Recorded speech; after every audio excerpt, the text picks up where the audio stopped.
Qu'y avait-il avant le Big Bang? Pouvons-nous rembobiner l'univers jusqu'à son premier souffle? Ce film retrace nos origines, d'un début chaud et dense à tout ce que nous voyons aujourd'hui. Vous verrez les preuves, l'expansion de l'espace et la première image de l'univers, le fond diffus, cosmologique. Nous apprendrons comment les premiers éléments se sont formés et pourquoi les galaxies s'éloignent à mesure que l'espace s'étire. Puis la frontière. Un avant existait-il quand le temps lui-même a commencé?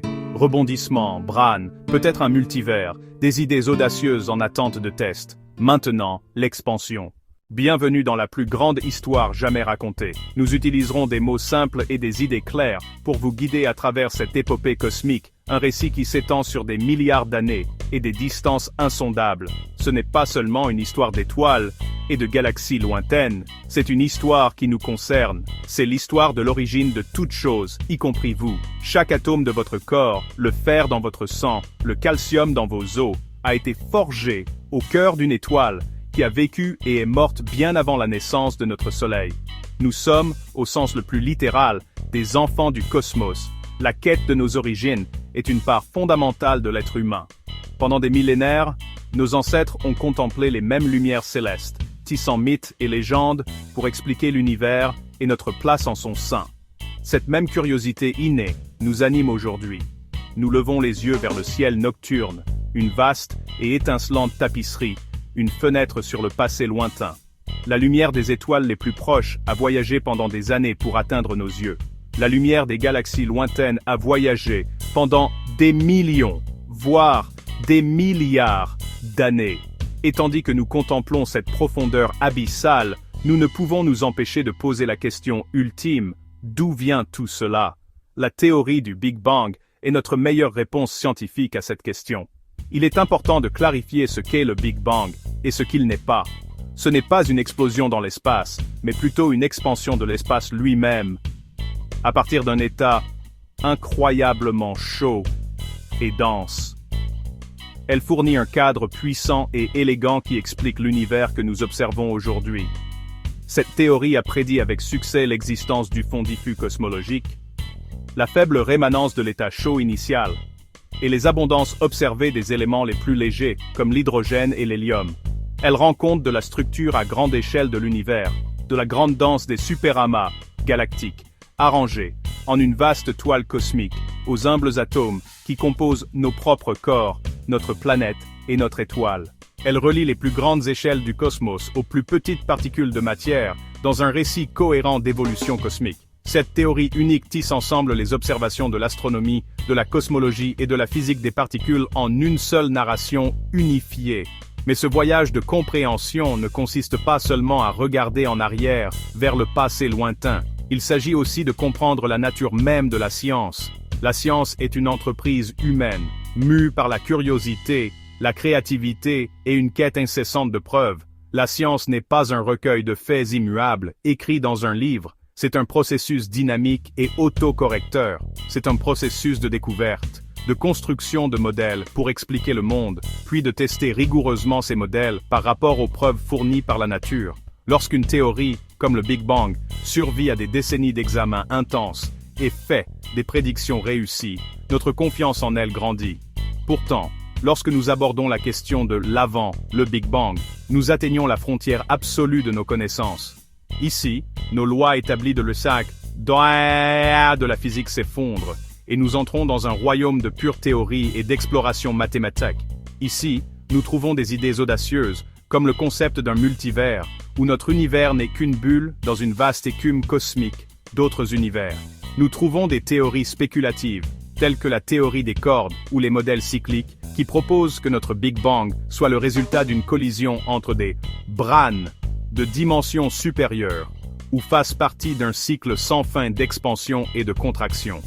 Ces idées sont alléchantes, mais pour l'instant, elles restent au-delà de notre capacité à les tester. Et ainsi, nous avons l'honnête aveu que nous n'avons pas encore toutes les réponses. Et ce n'est pas grave. En fait, c'est le moteur de la science. L'existence de ces profonds mystères est ce qui inspire la prochaine génération de penseurs, d'astronomes et de physiciens à continuer de poser des questions, à continuer de regarder vers le haut et à poursuivre cet incroyable voyage humain de découverte. Mettons les choses au clair dès le début. Le Big Bang n'était pas une grande explosion. Le nom est un peu trompeur, une expression accrocheuse qui est restée. Une explosion se produit à un endroit précis dans l'espace et se propage dans cet espace, mais le Big Bang était différent. C'était le début de l'espace lui-même. C'était un événement qui s'est produit partout, à la fois parce que l'univers entier, tout l'espace, était contenu dans ce point initial, infiniment petit. C'était l'expansion rapide et continue de l'espace lui-même, emportant la matière et l'énergie dans son sillage. Imaginez une pâte à pain aux raisins qui lève dans un four. Les raisins sont comme des galaxies. Au fur et à mesure que la pâte se dilate, chaque raisin s'éloigne de tous les autres raisins. Un raisin d'un côté du pain voit tous les autres raisins s'éloigner de lui, mais il n'y a pas de centre à l'expansion à l'intérieur de la pâte. L'expansion se produit partout. De la même manière, depuis notre position dans la galaxie de la Voie lactée, nous voyons d'autres galaxies s'éloigner de nous. Ce n'est pas parce que nous sommes au centre de l'univers, c'est parce que le tissu de l'espace lui-même s'étire. Partout. Cette idée d'un univers en expansion a des conséquences profondes. Si l'univers grandit aujourd'hui, cela signifie qu'hier il était plus petit, et l'avant-veille, il était encore plus petit. Si vous passez le film cosmique à l'envers, toutes les galaxies se précipitent les unes vers les autres. Vous remontez le temps au-delà de la naissance des étoiles, au-delà de la formation des atomes, jusqu'au tout début. Plus vous remontez dans le temps, plus l'univers devient non seulement plus petit, mais aussi plus chaud et plus dense. Toute la matière et l'énergie que nous voyons aujourd'hui, étendue sur des milliards d'années-lumière, était autrefois comprimée dans un état inimaginablement chaud et dense. C'est le concept central du Big Bang. Ce n'est pas l'histoire de la façon dont quelque chose est sorti de rien. C'est une description de la façon dont notre univers a évolué d'un état de chaleur et de densité extrême vers le vaste, froid et structuré cosmos que nous habitons aujourd'hui. La théorie nous dit le comment et le quand de cette transformation. C'est une histoire d'expansion et de refroidissement. Remontons le temps jusqu'au tout début, aux premières fractions de seconde après le début de l'expansion. À ce moment-là, l'univers était un plasma dense et extrêmement chaud, une soupe chaotique de particules fondamentales et d'énergie pure. La température atteignait des milliers de milliards de degrés, bien plus chaude que le cœur de notre Soleil. Dans cet environnement extrême, la matière et l'énergie étaient interchangeables, se convertissant l'une en l'autre selon la célèbre équation d'Einstein. E égale mc². Les particules familières que nous connaissons aujourd'hui, les protons, les neutrons, ne pouvaient pas encore se maintenir ensemble. C'était une époque d'énergie cosmique pure et débridée. À mesure que l'espace s'étendait, il se refroidissait. Ce refroidissement était l'événement le plus important dans l'univers primitif. En une microseconde, l'univers s'était suffisamment refroidi pour que les particules fondamentales, les quarks, les gluons, s'assemblent et forment les premiers protons et neutrons. Ce sont les éléments constitutifs des noyaux atomiques. Pendant les quelques minutes qui suivirent, l'univers entier fut comme un gigantesque réacteur de fusion nucléaire. Section 4. La photo de bébé de l'univers, des preuves visibles. Comment pouvons-nous être si certains d'événements qui se sont produits il y a 13,8 milliards d'années? C'est une question qui touche au cœur même de la cosmologie. Nous ne pouvons pas construire de machines à voyager dans le temps pour assister à la naissance de l'univers. Au lieu de cela, nous devons agir comme des détectives cosmiques, à la recherche d'anciens indices laissés par le cosmos lui-même. Et, heureusement pour nous, nous avons des preuves puissantes et convaincantes. Une relique fossile d'une époque où l'univers entier était un endroit fondamentalement différent. La preuve la plus spectaculaire est la rémanence de ce moment où le brouillard s'est dissipé. La lumière qui a été émise 380 000 ans après le Big Bang est toujours autour de nous. Ce n'est pas une métaphore, c'est une réalité physique. Les photons de cette ère primordiale ont voyagé à travers le cosmos, sans entrave, pendant des milliards d'années. Aujourd'hui, ils tombent sur la Terre de toutes les directions, une pluie constante et douce de lumière ancienne. Alors que l'univers s'est étendu sur des milliards d'années, cette lumière s'est étirée. Sa longueur d'onde s'est allongée, la faisant passer de la lumière brillante et visible d'un plasma brûlant à la partie froide et invisible des micro-ondes du spectre électromagnétique. Ce phénomène, connu sous le nom de décalage cosmologique vers le rouge, est une conséquence directe de l'expansion de l'espace lui-même. Nous l'appelons le fond diffus cosmologique, ou le FDC. Lorsque les astronomes Arno Penzias et Robert Wilson ont détecté le FDC pour la première fois dans les années 60, ils ont trouvé un faible sifflement uniforme de micro-ondes provenant de toutes les directions du ciel. Ils utilisaient une grande antenne cornée au Bell Lab, et initialement, ils pensaient que le bruit était un dysfonctionnement de l'équipement, ou peut-être même des interférences de pigeons voisins. Mais, après avoir méticuleusement écarté toutes les sources terrestres possibles, ils ont réalisé qu'ils étaient tombés sur quelque chose de profond. C'était l'écho de la création, la lumière la plus ancienne de l'univers. Cette découverte a fourni la première preuve observationnelle directe de la théorie du Big Bang et leur a valu le prix Nobel de physique. C'est en fait la photo de bébé de l'univers. Un instantané du cosmos, quand il n'était qu'un nourrisson, bien avant que les premières étoiles ou galaxies ne se soient formées. Depuis cette découverte initiale, nos télescopes, comme les satellites Cobb, WMAP et Planck, ont cartographié ce rayonnement avec des détails exquis. Ces instruments sont conçus pour être incroyablement sensibles, capables de détecter des différences de température de seulement quelques millionièmes de degrés. Ces cartes montrent de minuscules fluctuations de température dans le FDC. La température moyenne de ce rayonnement de fond est un frigide 2,725 Kelvin, juste quelques degrés au-dessus du zéro absolu. Mais il n'est pas parfaitement uniforme. Il existe de minuscules variations, représentées par les différentes couleurs de ces images, qui représentent les germes de toute la structure cosmique. Ce sont les empreintes de fluctuations quantiques des tout premiers instants de l'univers, étendues à des échelles astronomiques.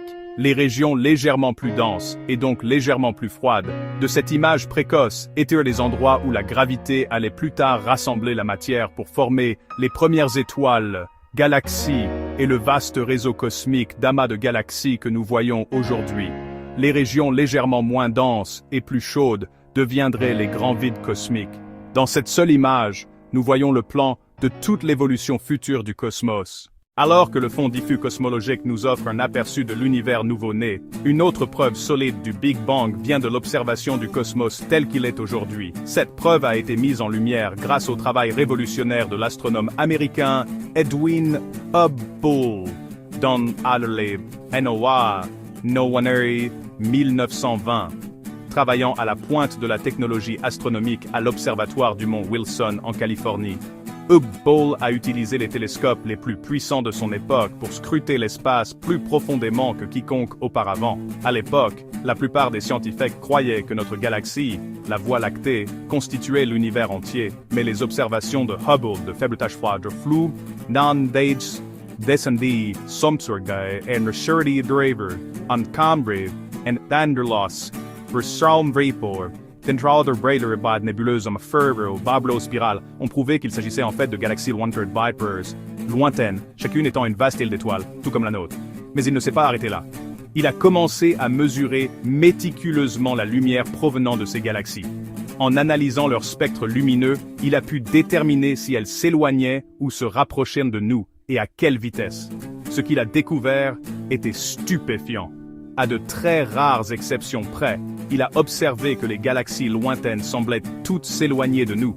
Ce n'était pas une dispersion aléatoire, c'était un motif clair et organisé. Plus que cela, il a trouvé une relation directe.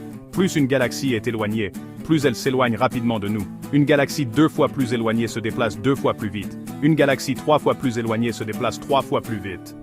Cette relation mathématique précise, maintenant connue sous le nom de loi de Hubble, est exactement ce à quoi on s'attendrait dans un univers en expansion partout. Il est utile d'imaginer des raisins dans une miche de pain qui cuit. À mesure que la pâte se dilate, chaque raisin s'éloigne de tous les autres raisins. Du point de vue de n'importe quel raisin, tous les autres semblent s'éloigner, et les plus éloignés se déplacent le plus vite. Ce n'est pas parce que les raisins bougent la pâte, mais parce que la pâte elle-même, le tissu même de l'espace, est en expansion. Le mécanisme de cette mesure est un phénomène appelé décalage vers le rouge. Lorsqu'une galaxie s'éloigne de nous, les ondes lumineuses qu'elle émet sont étirées pendant leur long voyage à travers le cosmos. En mesurant la lumière de ces galaxies, nous voyons qu'elle est étirée vers des longueurs d'onde plus longues, plus rouges. Ce décalage cosmologique vers le rouge est le signe révélateur d'un univers en expansion, l'observation principale qui a conduit au modèle du Big Bang en premier lieu. C'était la première preuve concrète que notre univers avait une histoire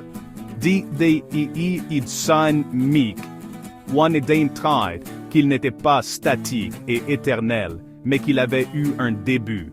Enfin, la théorie fait un autre ensemble de prévisions incroyablement spécifiques et testables. Celles-ci ne se rapportent pas à l'immensité de l'espace, mais aux tout premiers instants du temps, et à la création de la matière elle-même. Ce pilier de preuves sont Ao et Kursor-Naok-Stowe, connu sous le nom de nucléosynthèse du Big Bang. La théorie nous permet de calculer les conditions physiques, la température et la densité de l'univers lorsqu'il n'avait que quelques minutes. Dans ce four primordial, l'univers était une soupe bouillonnante de particules fondamentales. Au fur et à mesure qu'il se refroidissait, les protons et les neutrons ont commencé à fusionner pour former les premiers noyaux atomiques. Les calculs basés sur ces conditions dans les premières minutes du Big Bang prédisent que ce processus aurait dû produire une composition chimique très spécifique pour l'univers primitif, environ 75% d'hydrogène, l'élément le plus simple, et 25% d'hélium, avec seulement des traces d'autres éléments légers, comme le lithium et le deutérium. Cette prédiction est incroyablement audacieuse. Elle suggère que la composition fondamentale de toute la matière que nous voyons aujourd'hui a été déterminée dans les toutes premières minutes de l'existence. Mais comment pourrions-nous la tester? L'univers a évolué pendant des milliards d'années, les étoiles forgeant constamment des éléments plus lourds et modifiant la chimie cosmique. La clé est de trouver des endroits aussi peu touchés que possible par ce processus stellaire. Ainsi, lorsque les astronomes observent les étoiles les plus anciennes et les nuages de gaz les plus primitifs de l'univers, des endroits qui n'ont pas été significativement altérés par des processus stellaires ultérieurs, ils regardent essentiellement des vestiges fossilisés du cosmos primitif. En analysant la lumière de ces objets anciens, ils peuvent mesurer leur composition chimique avec une précision incroyable, et ce qu'ils trouvent est une confirmation stupéfiante de la théorie. À travers le ciel, dans toutes les directions où nous regardons, ces objets anciens montrent des abondances qui correspondent aux prédictions du Big Bang avec une précision remarquable. La répartition de 75 à 25% entre l'hydrogène et l'hélium est observée exactement comme calculé. Ce bel accord entre la théorie et l'observation, à travers de multiples lignes de preuves indépendantes, nous donne une grande confiance dans le fait que le modèle du Big Bang est sur la bonne voie, offrant une histoire puissante et cohérente de nos origines cosmiques. Le grand inconnu. Qu'y a-t-il eu avant? Nous avons une histoire solide, étayée par des preuves, pour notre univers, qui commence il y a environ 13,8 milliards d'années. Le récit se tient depuis les premières microsecondes, mais quand nous essayons de remonter plus loin, jusqu'au moment du Big Bang lui-même, la singularité, nos lois actuelles de la physique s'effondrent. Une singularité n'est pas un objet physique, c'est un point dans nos calculs où les équations explosent.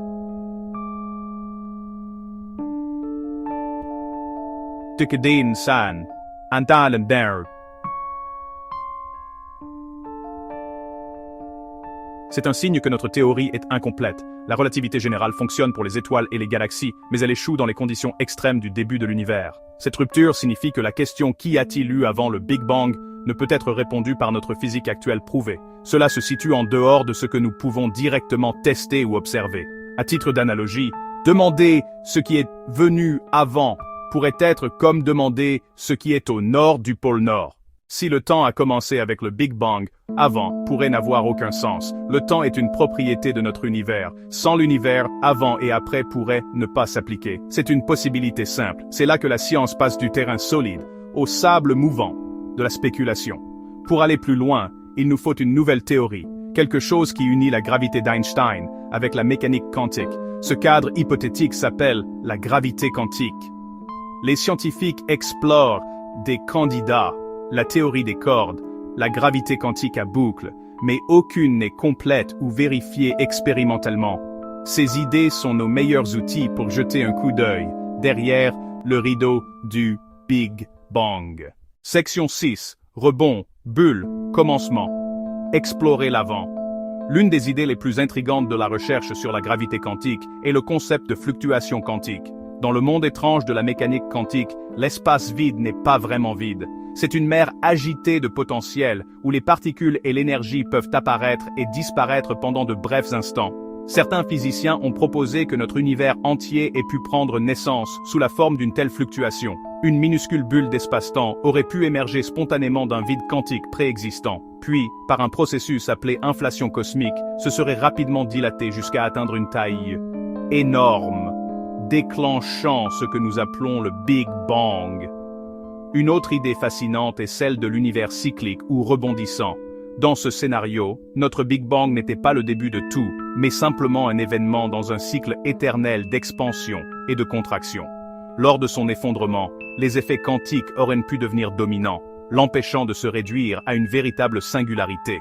Au lieu de cela, il aurait rebondi, se dilatant vers l'extérieur pour entamer un nouveau cycle d'expansion, notre univers. Une troisième famille d'idées vient de la théorie des cordes, qui postule que les constituants fondamentaux de la réalité ne sont pas des particules ponctuelles, mais de minuscules cordes d'énergie vibrantes. Dans certaines versions de cette théorie, notre univers est une brane tridimensionnelle, abréviation de membrane, existant dans un espace de dimension supérieure. Le Big Bang aurait pu être déclenché par la collision de notre brane avec une autre brane. Ce modèle ekpyrotique, nommé d'après le mot grec pour conflagration, envisage le début de notre cosmos non pas comme un point singulier, mais comme un événement spectaculaire, à l'échelle de l'univers, dans une réalité plus vaste et cachée. Ce ne sont là que quelques-unes des idées explorées. D'autres incluent un concept de multivers, où notre univers n'est qu'une parmi d'innombrables bulles, chacune avec des lois physiques potentiellement différentes, naissant constamment. Ce que ces modèles spéculatifs ont en commun, c'est qu'ils essaient de remplacer la singularité du Big Bang par un processus physique qui peut être décrit par une théorie plus fondamentale.